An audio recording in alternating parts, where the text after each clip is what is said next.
platicaremos qué ocurrió lo lamentable. Apenas nos estábamos alegrando porque la esposa del exgobernador del estado de Veracruz, Javier Duarte, Karime Macías, había sido detenida en Londres con fines de extradición.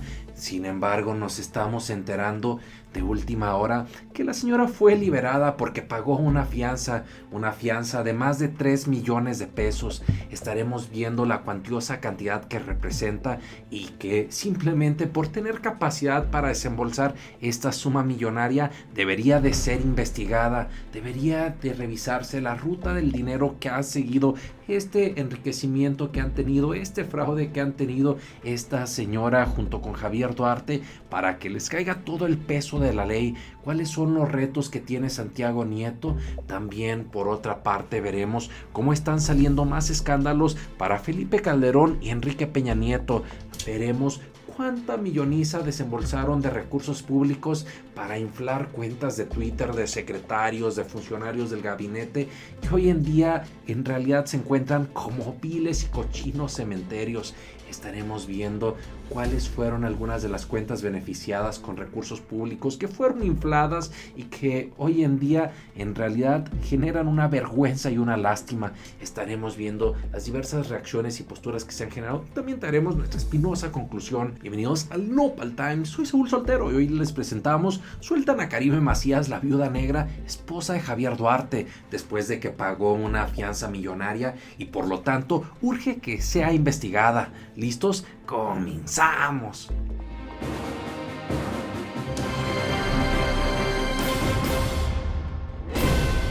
¿Cómo están, mi querida familia Nopal Times? El día de hoy yo estoy triste y lo que le sigue por ver o por darme cuenta que esta señora utilizó todas sus argucias, sus posibilidades económicas y legales para escapar de la justicia, para no estar en el bote, para no seguir el camino de Chayito Robles. Pero ¿cuánto fue lo que tuvo que desembolsar esta señora? Estaremos viendo cuáles son los futuros, las posibilidades legales que tiene Karime Macías. Decimos que es la viuda negra, no porque Javier Duarte haya pasado a otro mundo, sino porque esta señora ha sido peor que araña, peor que sanguijuela ahí de los recursos públicos de nuestros hermanos del estado de Veracruz. Pues estos bribones, tanto Karime Macías como Javier Duarte, no se tentaron siquiera el corazón para ayudar a la gente. Al contrario, se aprovecharon que generaron tantos escándalos, protagonizaron, y vaya, lo mínimo que merecen estos bribones es todo el peso de la ley. Pero miren, para entrar directamente en materia, vamos a esta nota que hace unos minutos se dio a conocer. Karime Macías paga fianza y enfrenta proceso en libertad. Esto es lo que reportan. Karime Macías, esposa del exgobernador de Veracruz, Javier Duarte de Ochoa, habría pagado una fianza de 150,000 libras esterlinas para enfrentar en libertad el proceso de extradición solicitado por el gobierno de México, publicó esta tarde la agencia estatal Notimex. Luego de 6 horas de audiencia, Karime Macías pagó dicha cantidad, que equivale aproximadamente a 3,690,000 pesos. ¡Andi caramba! No, que no tenían dinero estos bribones, y soltar así de un segundo a otro estos más de 3,600,000 pesos genera motivo suficiente para que el titular de la Unidad de Inteligencia Financiera, Santiago Nieto, pueda hacer una investigación exhaustiva, pueda revisar cuál ha sido la ruta del dinero que han tenido estos bribones, para que de esta manera ver si no solamente han cometido enriquecimiento ilícito, sino también evasión de impuestos, sino también muchos otros delitos patrimoniales, y por supuesto también en delitos por haber desempeñado malamente, por haber administrado malamente los recursos que tenían como encomienda en sus diferentes cargos. Por otra parte, también menciona de forma interesante la nota: de acuerdo con diversos medios de comunicación que citan a los abogados, Karime Macías tendrá restricciones de desplazamiento, por lo que no podrá salir de Londres, Inglaterra, ciudad a la que se trasladó luego del arresto de su esposo en abril del 2017. La exdirectora del DIF de Veracruz acudió este martes a una audiencia derivado de una solicitud de extradición del gobierno de México para que enfrente a la justicia por el presunto desvío de más de 100 millones de pesos. ¡Wow! Ahí está la nota.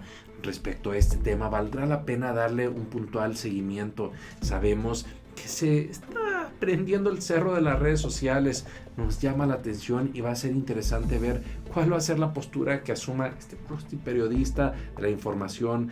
Nos referimos a Ciro Gómez Leiva, quien en muchas oportunidades ha defendido con todo a Javier Duarte, diciendo que sí, casi que era una víctima inocente. Recordemos que en un inicio Ciro Gómez Leiva negaba los escándalos de Javier Duarte. De manera posterior simplemente decía que no eran tanto como se señalaban. Ya cuando vio que el estado de Veracruz era una olla de bronca, simplemente se quedó calladito. Ya después él ha tenido varias exclusivas, desde entrevistas, desde cartas que ha estado leyendo, y así un sinfín de revelaciones que han estado haciendo Javier Duarte desde el bote, por lo cual nos genera esa duda que este señor ya ni siquiera guarda las apariencias. No, hombre, este señor está más que descarado. Pero mientras estamos pidiendo, exigiendo que se haga justicia en este caso, estaremos informándoles, mi querida familia, para ver qué sucede, porque uno de estos casos son estos casos que ponen a prueba al Poder Judicial, al aparato estatal mexicano.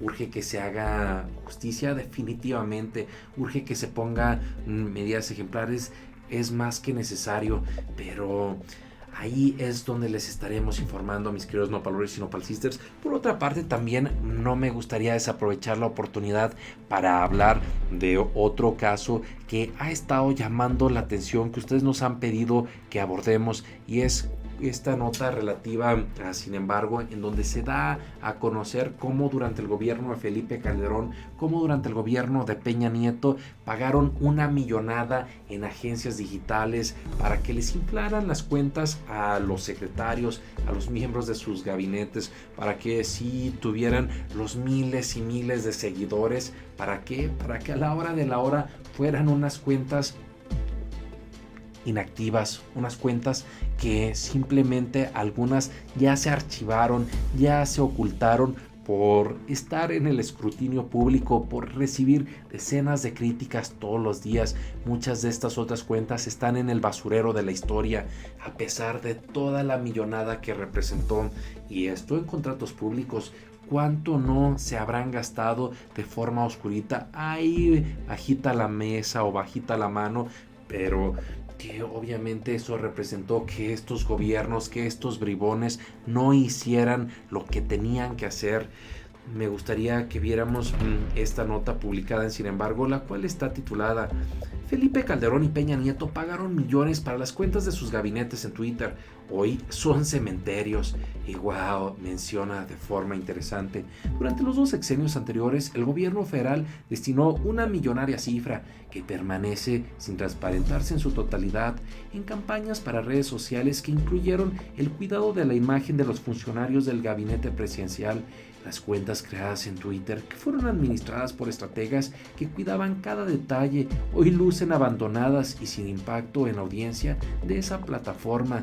Y miren, para tener muy claro desde cuándo empezó este cochino despilfarro, pelen bien los tomates, mis queridos nopaleros y nopal sisters. Y aquí podemos ver que en el 2010 fue con el comandante Borolas cuando inició la contratación de esta cochina estrategia durante el sexenio del expresidente Felipe Calderón, con la contratación de la agencia Lunave Multimedios SADCB, a quien ese año la oficina de la presidencia de la República pagó 3 millones de pesos para servicios de asesoría en análisis de contenidos de opinión pública en las redes sociales.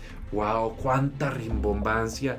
¡Cuánto nombre! Para finalmente que fueran estos contratos para el amigo, para el vecino, para el compadre, y que de esta manera estos otros señores llevarse su mochadón. Y por eso estos señores saben que tienen una cola larga, por eso muchos de esos contratos no han podido ser transparentados, no se han dado a conocer, porque saben los señores que no pueden presumir cuentas claras. Y vaya, también menciona lo siguiente: la misma tendencia continuó durante el gobierno del expresidente Enrique Peña Nieto. Destaca el caso de Agavis Digital, que recibió 152 millones de pesos para promocionar al gobierno federal, según una investigación de Project Poder. pero la inversión millonaria en redes sociales de los gobiernos dejó detrás un panteón de cuentas oficiales, tanto de dependencias como de exmiembros del gabinete. En ese contexto, Twitter se consolidó con el paso de los años como la principal plataforma desde la cual los funcionarios de alto rango emiten posicionamientos y comparten puntos de vista en México. Y miren, aquí es donde tenemos algunas de las cuentas que fueron infladas, maquilladas con recursos públicos que nos costaron una millonada y que pues hoy en día, como podemos ver, como ya se les acabó su rico y delicioso financiamiento público, hoy son unas cuentas abandonadas que simplemente no están activas, y las poquitas que están ahí activas, como la de Javier Lozano, como la de Rosario Robles, ahí más que ayudarse los pobrecitos, terminan siendo peor que el palo de las gallinas, bien retesurrados. Y miren, algunas de las cuentas en las que se destinaron una millonada son estas: la de José Antonio Meade Curibreña, la de Josefina Vázquez Mota, la de Ernesto Javier Cordero, también la de Javier Lozano, que esa sigue, si bien un poco más activa, la de Salomón Chertorivsky, la de Patricia Espinosa, la de Alejandro Poiré, la de Gloria Guevara Manso, la de José Ángel Córdoba Villalobos, la de Dionisio Pérez Jácome, algunos desde sus diferentes posiciones o cargos, unos como titulares de la Secretaría de Turismo, otras de Relaciones Exteriores, otros de la Secretaría de Salud. Prácticamente estamos hablando de los miembros del gabinete, pero miren, aquí es lo interesante, generar esa reflexión de qué sirvió tanta rimbombancia, tanta lana que se les metió para que a la hora de la hora no pudieran respaldar con trabajo, con hechos. Esa lana la hubieran invertido en educación, en mejorar la infraestructura de las escuelas, en los caminos, en reforzar las causas de la pobreza, de la inseguridad en México. Sin embargo, no, estos señores se les hacía más importante ahí aparecer en Twitter muy pulcros, pero ¿de qué servía si con trabajos no podían respaldar lo que una foto, lo que una publicación bonita? Pues bien tomada, mejor dicho, pero pues de bonita no tiene gran cosa un José Antonio Meade Curibreña o un Javier Lozano.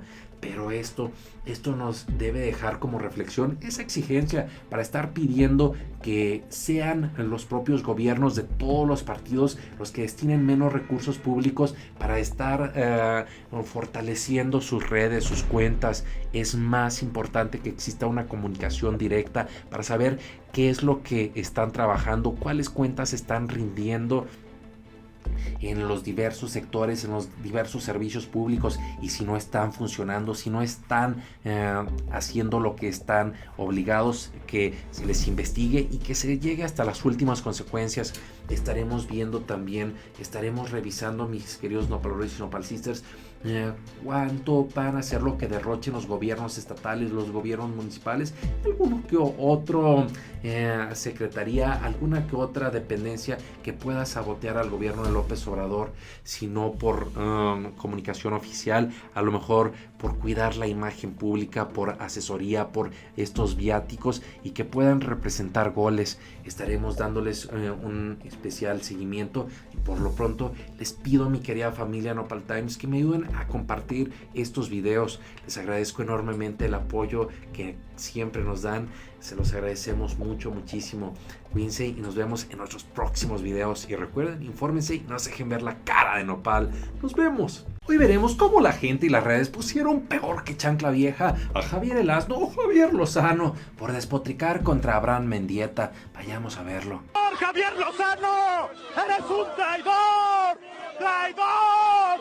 ¡Traidor! Porque ustedes nos lo pidieron, hoy platicaremos cuál fue la reacción de Abraham Mendieta después de que se puso furibundo, enloquecido y rabioso Javier Lozano en contra de su señalamiento respecto de qué había sucedido en el país con la detención de